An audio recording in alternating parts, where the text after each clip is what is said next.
Alright guys, what we have here, this is a ballast out of a metal halide light fixture.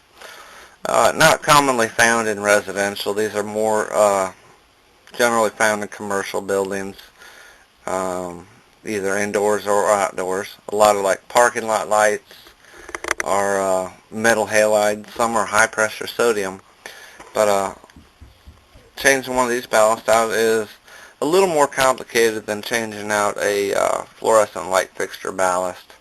You definitely have to read your diagram real good. Unfortunately, my camera doesn't focus very well on these diagrams, so maybe I'll draw one up, kind of give you an idea how they work.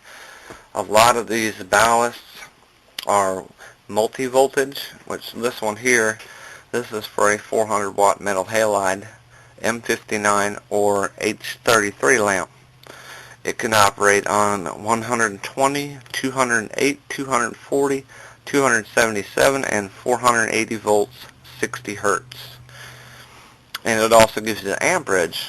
As you can see, the higher the voltage, the less amperage. That's why commercial buildings have higher voltage. Generally, big industrial buildings have 480 volts coming into them. A lot of these commercial buildings do as well, because they save a lot of money that way by having higher voltage. Unfortunately, it's not allowed residential. The only residential power you get is 122.08 or 122.40, somewhere around in there. But this particular ballast, on 120 volts, it draws 4 amps. And if we were to hook it up to 480 volts, it only draws 1 amp. So you can see there's a big difference. The higher the voltage, the less amps you need.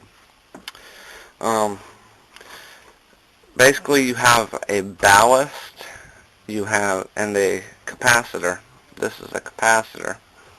A lot of times with these fixtures, you can, especially metal halide, you can actually test at the socket where the light bulb screws in, test the voltage by putting your meter on the screw-in base part and the center pin of the here's a light.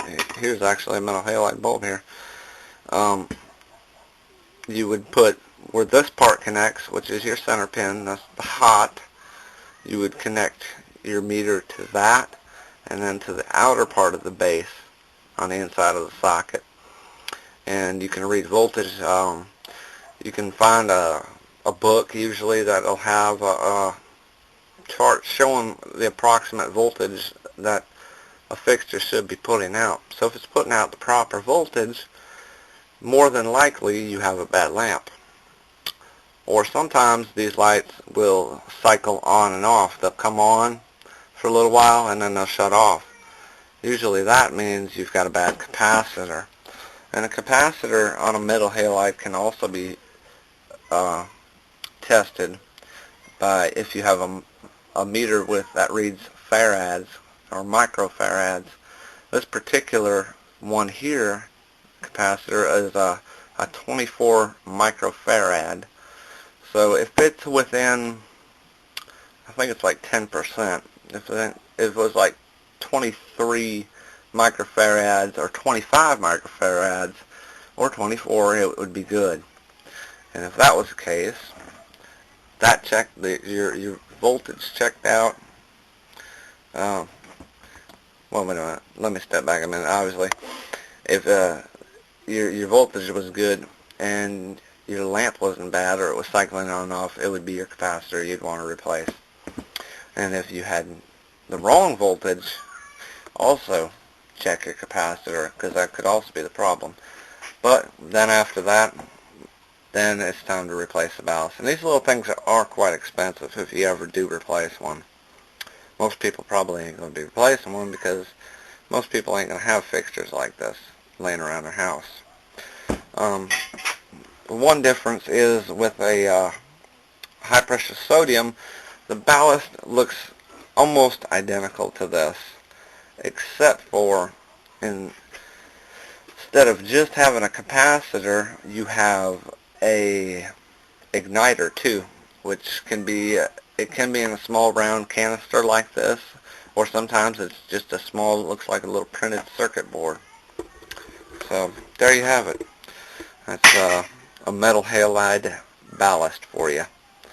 And stay tuned in the future. It might do show you the actual fixtures and stuff. It's dark out right now, and I don't feel like going out to my other shed to get the fixtures, but keep in tune. We'll just show you some more how-to videos. Thanks for watching.